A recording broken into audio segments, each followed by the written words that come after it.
Hello StreetSnappers, and welcome to what is probably my final video of 2020. And I just wanted to touch base with you all before the year ends with a few street photography bits and bobs, a bit of miscellany. Well, what a strange year it's been. Most of us, I think, have found street shooting difficult. I know some of you have found it impossible, whether that's for aesthetic reasons because there's nothing out there to shoot, or because of legal reasons, because of lockdowns, etc. But I guess we all did what we could do, and hopefully we're all looking forward to a much more straightforward 2020. So this year, making YouTube videos has been a completely new experience for me, having started doing this only earlier in the year. And I got to tell you, it's been a pretty big learning curve. I know little about video, and I've made loads of mistakes on the way, loads of early mistakes. I'm sure I'm still making some. But whatever the production values, I hope I'm still bringing you informative and helpful content, and it's always 100% street. So I've got a great video program lined up for you in 2021. So if you don't already subscribe to the channel, maybe now's the time to do so. But the main purpose of this short video is to thank you all for your generous support in 2020. But do stick around to the end of the video because I've got some great images to show you.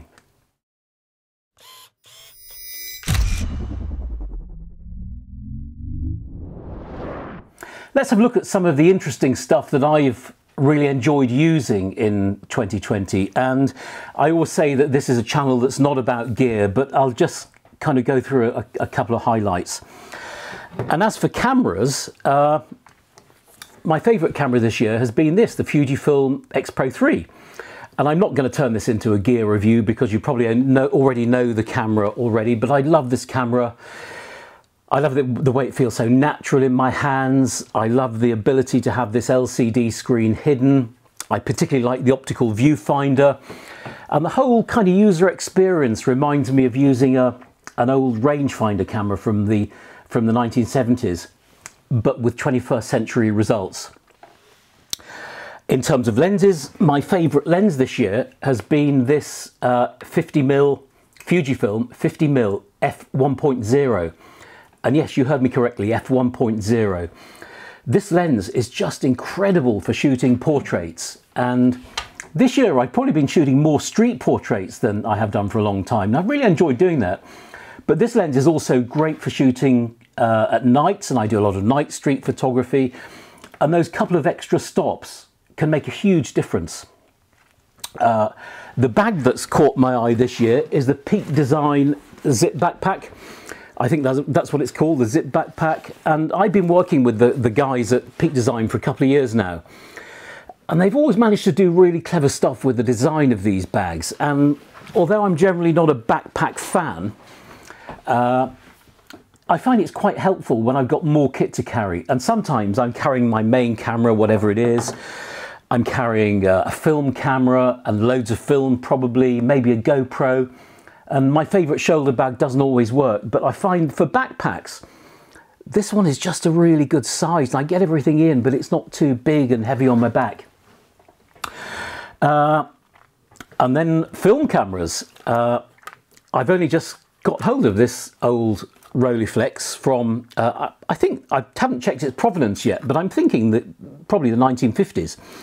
Maybe early 60s, and it's a Rolleiflex T, and I'm really looking forward to getting stuck into using this on the streets this year. And I've already stocked up with a load of Portra 400 and HP5. And well, let's see what happens. I'll let you see some of the results when as the year progresses. In terms of books, I've read a lot of books in 2020. Lockdown has been the perfect opportunity to get stuck into some of the reading. All the books that I've been buying, they've been sitting on the shelf, but I've had the time to actually look at them. And here's one that arrived recently that I'm particularly, I think this is probably my favourite book of 2020. It's another Hoxton mini press book. It's volume 3 of that great series, Portrait of Britain. But the reason I particularly like volume 3 is that it's got an image in it by one of my workshop students, and I hope you can see this image here, this one, which is by Pam Harradine. and it's one of, I think she took the image on during the VE Day celebrations. But you know, what a great achievement to get her image into a book like this. Well done, Pam. That's really great to see. So what else has been happening in 2020? Well, StreetSnap 2020, the event needed to be postponed for obvious reasons. And StreetSnap 2020, if you haven't come across it, is a weekend of street photography. And it's competitions, it's exercises, it's fun stuff. There are awards and some very good prizes. We were due to be hosted by the Fujifilm House of Photography in Covent Garden in London, but because of what's happened, it needed to be postponed. But it will happen in 2021, and we're currently looking at dates. Now, StreetSnap as an event is purely for people who have been on my workshops, and there's a big community out there of workshop alumni, and everybody's been invited to join StreetSnap 2020. And if you fancy having a go in 2021, it is a weekend of street photography, but you need to have done a workshop first. So what else happened? The photography show, of course, which is one of the highlights of my calendar, had to be postponed. It went virtual, and I think it was reasonably successful in September as a virtual event. It's going virtual again next March, but I believe that all being well, the proper physical event is coming back in September. And we'll be there again with an exhibition stand, so really looking forward to that. And I do hope if you're at the show, which is at the NEC in Birmingham, late September, do come along and say hello. It's been a good year for writing. I've just been commissioned to write another book, which is, if anybody's seen the 52 assignments street photography book, I've now been commissioned to write 52 assignments black and white. So that's going to be put to bed by the spring, and hopefully it'll be hitting the shelves by August. So stand by to an invitation to a launch party.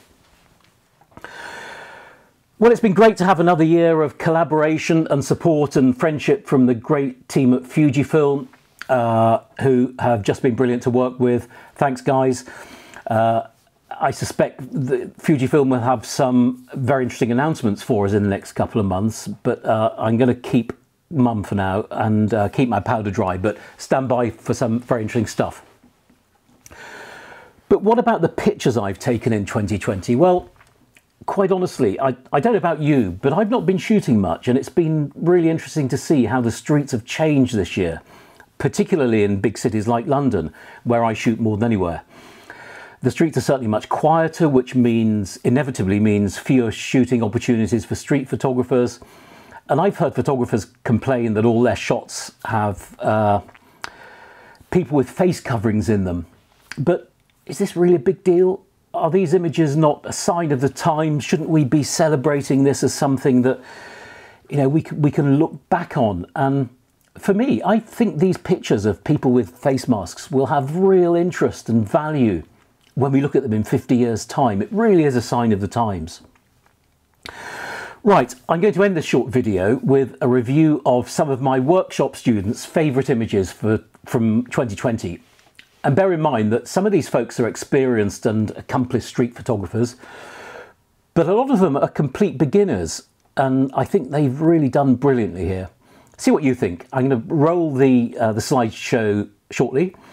But first of all, I'd like to thank you all again for your support in 2020 and wish you all the best for a super Christmas and a happy, creative and inspirational new year. And I'll see you in 2020. Chin chin. That's chin.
Wow.